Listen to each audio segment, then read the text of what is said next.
Hello, नमस्ते, welcome back to my channel. I hope आप अच्छे होंगे, अपना ख्याल अच्छे से रख रहे होंगे। तो जब भी आप मुझे कोई भी कमेंट भेजते हो ना, जिसमें आप लिखते हो कि इस चीज़ के ऊपर वीडियो बनाओ, तो जनरली मैं उस कमेंट का स्क्रीनशॉट लेके रख लेती हूँ, ताकि मैं भूल ना जाऊँ और फिर मैं वीडियो बनाती हूँ आपके किए गए कमेंट्स के ऊपर। कुछ दिनों पहले मेरे पास एक कमेंट आया था और पता नहीं वो कैसे जो है ना मैं उस कमेंट के ऊपर वीडियो बनाना भूल गई। आज जब मैं अपने फ़ोन का डाटा डिलीट कर रही थी ना, तो उस टाइम पे मुझे वो कमेंट दिखाई दिया और मुझे ना बहुत अफ़सोस हुआ कि मैंने इतना इम्पोर्टेंट कमेंट कैसे स्किप कर दिया। तो पहले मैं आपको कमेंट पढ़ के बता देती हूँ कि कमेंट क्या था, फिर उसके बारे में आगे बात करेंगे। तो इन्होंने लिखा है कि सुसाइड से बचा लिया मैम आपने, पर नेगेटिव थॉट्स अभी भी नहीं जा रहे माइंड से। लास्ट 2-3 दिन से आपके वीडियोस बार-बार देख रहे हैं, बहुत राहत मिली है। हम दोनों के रिलीजन में डिफरेंस है, हिंदू और सिख रिलीजन का। बस मैम, और कोई भी प्रॉब्लम नहीं है। क्या करें मैम, समझ में नहीं आ रहा। प्लीज़ मेरा नाम मत लेना, पर इस पे वीडियो बनाओ, वेट रहेगा। Thank you ma'am. मैं आपसे सॉरी कहना चाहती हूँ, पता नहीं कैसे मेरे माइंड से ये जो कमेंट है ना, ये स्किप हो गया और इसीलिए आज इस कमेंट को ना मैं लेट ले रही हूँ इस वीडियो में। पहली चीज़ तो ये मैं आपसे कहना चाहती हूँ कि अगर सचमुच में ऐसा हुआ है कि मेरी वजह से आपने जैसा लिखा है वैसा करते हुए आप बच गए हो, रुक गए हो, तो थैंक यू सो मच। मैं हमेशा से ये चाहती थी कि कैसे भी करके किसी न किसी की लाइफ़ पे अगर मैं थोड़ा-सा भी पॉज़िटिव इम्पैक्ट ला सकूँ, थोड़ा-सा भी पॉज़िटिव चेंज ला सकूँ, तो मुझे ना बहुत अच्छा लगता है, बहुत खुशी फ़ील होती है। और आपने ऐसा कह के जो है मुझे ये फ़ील कराया कि कहीं न कहीं जो मैं ये वीडियोज़ बना रही हूँ, अगर उनसे कुछ लोगों की लाइफ़ 5-10% भी चेंज हो रही है ना, तो मेरा ये वीडियो बनाने का पर्पस जो है ना वो सॉल्व हो जाता है। तो जैसा कि आप मुझसे एक्सपेक्ट कर रहे हैं कि रिलीजन की वजह से आप अलग हो गए और उसके ऊपर मैं वीडियो बनाऊँ, तो मैं उसके ऊपर तो ख़ैर ये वीडियो नहीं बना रही हूँ, लेकिन मैं उससे ऊपर की कुछ बातें इस वीडियो में शेयर करना चाहती हूँ। अगर आपको अच्छी लगे तो मुझे कमेंट करके ज़रूर बताएँ। तो सबसे पहले तो ये समझने की कोशिश करते हैं कि कोई भी इंसान ना उस स्टेज पे कैसे आ जाता है जिस स्टेज में ये आ गए थे। उस स्टेज में आने का मतलब है कि आप एक एक्सट्रीम लेवल पे अटैच हो गए हो किसी भी इंसान से। और अगर हम किसी भी इंसान से ना एक्सट्रीम लेवल पे अटैच हो जाते हैं, तो इसका मतलब ये है कि ये जो लाइफ की जो पूरी प्रोसेस है ना, इस प्रोसेस को हमने ठीक से ना समझा ही नहीं है। जैसे कि बहुत लोग बोलते हैं ना कि लाइफ एक जर्नी है और इसको एक जर्नी की तरह जीना चाहिए। तो चलिए आज मैं आपको एक एग्ज़ाम्पल देके इसको समझाने की कोशिश करती हूँ। तो हमें एक टिकट मिला हुआ है जिस टाइम पे हमारा बर्थ होता है और एक म्यूज़ियम है। हमें उस म्यूज़ियम की ना सैर करनी है, वो हमारी लाइफ है। और उसके बाद हमें एंट्री पॉइंट से एंटर करना है और एग्ज़िट पॉइंट से हम बाहर आ जाएँगे। तो ये जब हम एंटर करेंगे यहाँ से हमारा जन्म हुआ, हमारी लाइफ शुरू हुई और जब हम एग्ज़िट किया हमने तो वहाँ पे जो हमारी लाइफ है ना उसका एंड हो गया। अब जहाँ पे एक्सट्रीम लेवल ऑफ अटैचमेंट की बात आ जाती है, किसी भी इंसान से या किसी भी ऑब्जेक्ट से या कुछ भी हो सकता है वो। तो इसका मतलब ये है कि जब हम उस म्यूज़ियम की सैर कर रहे हैं ना, तो हम किसी एक जगह पे ही रुक गए और हम वहाँ से हिलने को तैयार नहीं हैं।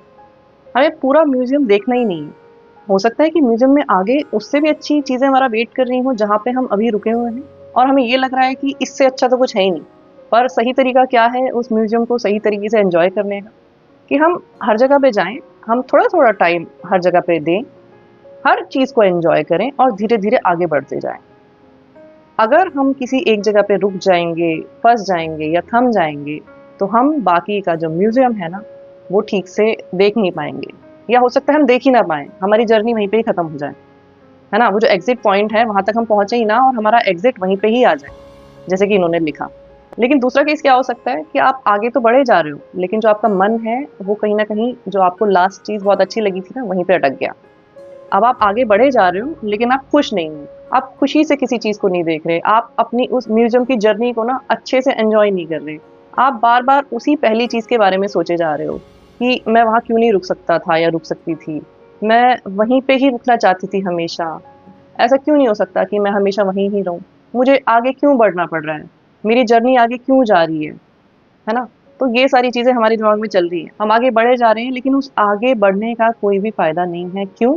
क्योंकि हम बहुत दुखी हैं, हम बहुत सैड हैं, हम बहुत अकेलेपन वाली एनर्जी में हैं।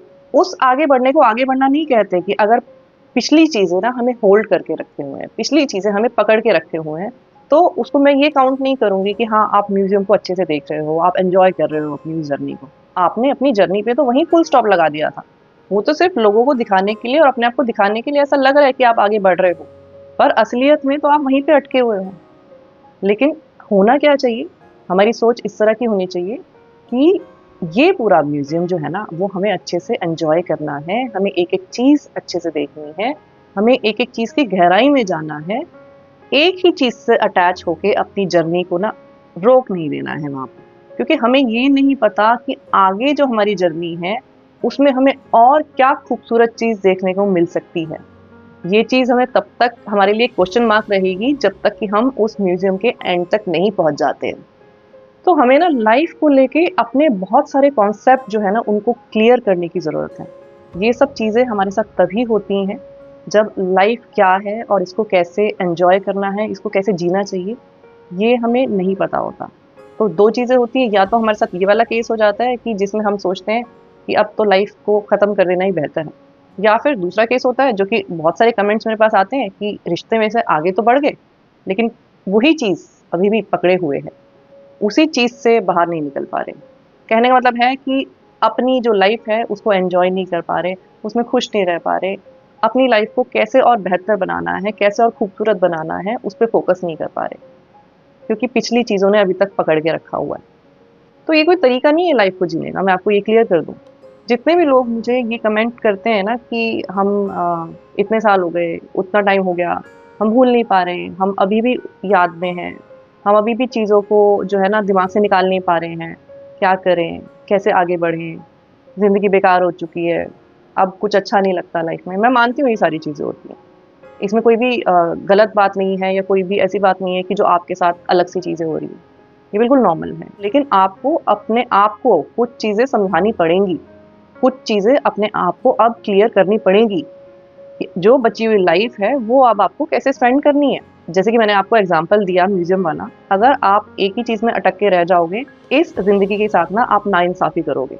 भगवान ने जो आपको ये ज़िंदगी दी है ना, इसका पर्पस ये नहीं है कि आप किसी एक इंसान में उलझ के और उसी में सिमट के रह जाओ और अपनी बाकी की ज़िंदगी उस इंसान की वज़ह से वेस्ट। अगर आप ऐसा कर रहे हो, तो आप भगवान की दी हुई इस ज़िंदगी की इंसल्ट कर रहे हो। आप उसकी कद्र नहीं कर रहे, आप उसकी वैल्यू नहीं कर रहे। जैसे कि कोई इंसान आपकी वैल्यू नहीं कर रहा ना, वैसे ही आप भगवान की वैल्यू नहीं कर रहे, आप भगवान की कद्र नहीं कर रहे कि भगवान ने आपको जो ये लाइफ़ दी है, उसको आप एक्सेप्ट नहीं कर रहे। उसको आप अच्छे तरीके से जीने की कोशिश नहीं कर रहे। आने वाले चैलेंजेस को एक्सेप्ट करने की कोशिश नहीं कर रहे, हार मान के बैठ गए। तो ये आउटलुक लाइफ के प्रति हमारा बिल्कुल भी नहीं होना चाहिए।